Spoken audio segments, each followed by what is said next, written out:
Hello les amis, c'est Seb, le petit gars du 93, j'espère que vous allez bien. Moi ça va tranquille, pépère la forme. Suite de la vidéo de la question à se poser, donc il fait toujours gris, voilà, ça n'a pas changé depuis tout à l'heure. Alors dans cette vidéo, ce que je vous propose, c'est de voir ensemble les différentes possibilités qu'on peut faire dans l'immobilier. Différentes, on va dire, accessible à ma personne, hein, les choses voilà où enfin non pas forcément, même les choses qui sont pas encore accessibles, je vais vous les présenter. Voilà, alors on va commencer tout de suite par la première des solutions, hein, quand on veut acheter de l'immobilier. L'immobilier c'est vaste, c'est de la pierre, donc au final pour les petits budgets, qu'est-ce qu'on peut faire? On peut commencer à acheter un parking, tout simplement, voilà. Plusieurs solutions, soit tu peux emprunter directement à la banque. Attention avec les petits budgets, parce que les frais de notaire sont plus élevés, hein, quand tu es en dessous de 30 000 euros. Donc ça, il faut le savoir. Un parking. Par contre, un parking, si tu empruntes à la banque, je voudrais dire, la rentabilité va être pas folichon, hein, étant donné que un parking c'est entre 50, 100, 150 euros, voilà, dans certaines zones. Si tu rembourses une certaine partie à la banque, t'auras pas grand chose à la fin du mois, ton patrimoine ne va pas grandir grandement. Par contre, c'est simple, pas d'embrouille, pas de destruction des meubles, pas de fuite d'eau, c'est voilà, enfin t'as un locataire dedans, il paye pas, hop tu dégages, tu remets un nouveau cadenas, on n'en parle plus. Voilà. Si on veut aller plus vite après avec les parkings, on peut acheter des lots de parking. Donc si voilà, tu as un peu plus d'argent à dépenser, t'achètes plusieurs lots. Donc l'avantage c'est que tu passes une seule fois chez le notaire. L'inconvénient c'est que tu as beaucoup plus de locataires à gérer, donc ça peut prendre un petit peu plus de temps. Voilà. Chose aussi, donc quand tu achètes un parking, si tu veux l'acheter cash, au final la rentabilité que tu vas avoir, déjà d'une tu paieras des impôts dessus, et d'autre part c'est le cash que tu vas te reconstituer au final. Donc voilà, le parking c'est bien pour commencer. Maintenant c'est pas encore une stratégie que je vais mettre en place. Après tu as donc l'appartement, enfin le bien immobilier en location nue. Ce qu'on appelle location nue, c'est tout simplement j'achète un appartement ou une maison encore, et cette maison, cet appartement, tu le mets à disposition des locataires qui vont amener leurs meubles, leurs affaires, etc. Et ils se débrouillent, voilà. Tu vas payer des impôts, tu vas pouvoir déduire des frais si tu fais des travaux dedans, etc. etc. Ça va se passer comme ça. Le troisième possibilité, c'est cette fois-ci ce même appartement, tu peux le passer en meublé.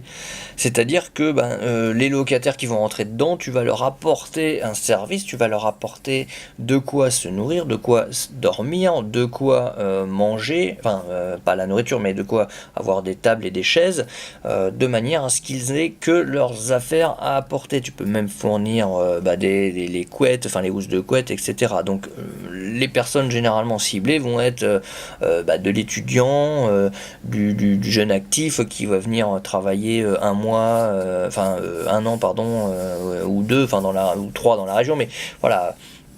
Ce sera pas des grosses familles, hein, ça sera généralement une personne. Donc pour faire du meublé, généralement c'est le studio, le 2 pièces, éventuellement le 3 pièces et encore.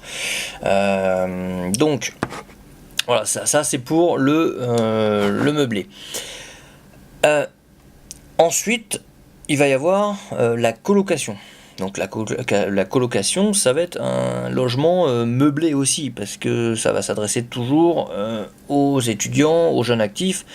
Donc ça va permettre en fait à des locataires d'arriver, de poser juste les affaires et d'avoir tout à disposition, toujours en meublé, et d'avoir un logement qui va être plus grand, pour un prix un peu inférieur, pour le prix d'une chambre inférieure ou équivalent à un studio. Par exemple, quelqu'un qui va louer un studio 500 €, ben, il va peut-être pouvoir louer une chambre dans un appartement de 100 mètres carrés avec 3-4 autres colocataires et le louer pour le même prix. Donc avoir une grande cuisine, un grand espace commun, etc. etc. Voilà. Ensuite, il y a la location courte durée, ce qui commence à être reconnu pas mal et qui a commencé déjà depuis plusieurs années, hein, ça fait plus de 10 ans que ça fonctionne. Donc la location courte durée, c'est tout ce qui est Airbnb, Booking, voilà, c'est de mettre à disposition son appartement pour les touristes, les voyageurs, sur des durées de 1, 2, 3, 4, 5, une semaine, 2 semaines, un mois. Voilà, mais c'est un appartement, voilà, où ça sera pas des baux de 1 an ou 2 ans comme la location meublée ou la location nue. Ensuite, il va y avoir une possibilité de faire de l'immeuble de rapport. Donc l'immeuble de rapport, alors on pense tout de suite à la grande tour où il y a 150 appartements qui va coûter 4 millions avec des énormes charges, etc. Ou dans Paris, pareil, voilà, des 10 millions.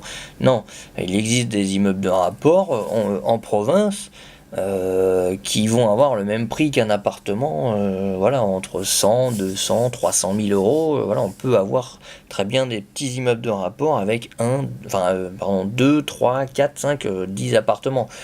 Voilà.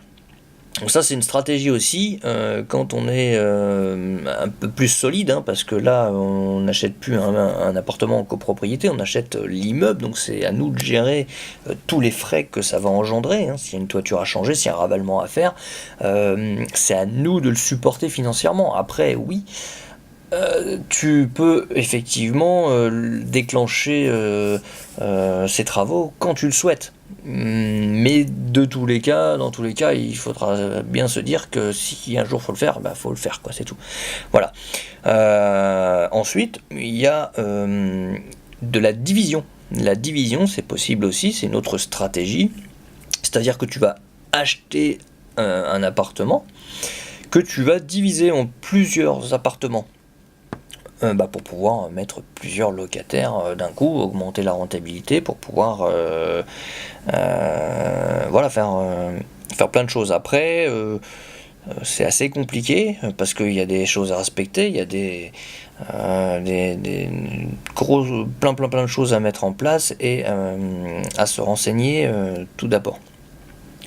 Et après, il y a ce qu'on appelle l'achat-revente. Alors là, il faut faire attention parce qu'on peut pas en faire tout le temps.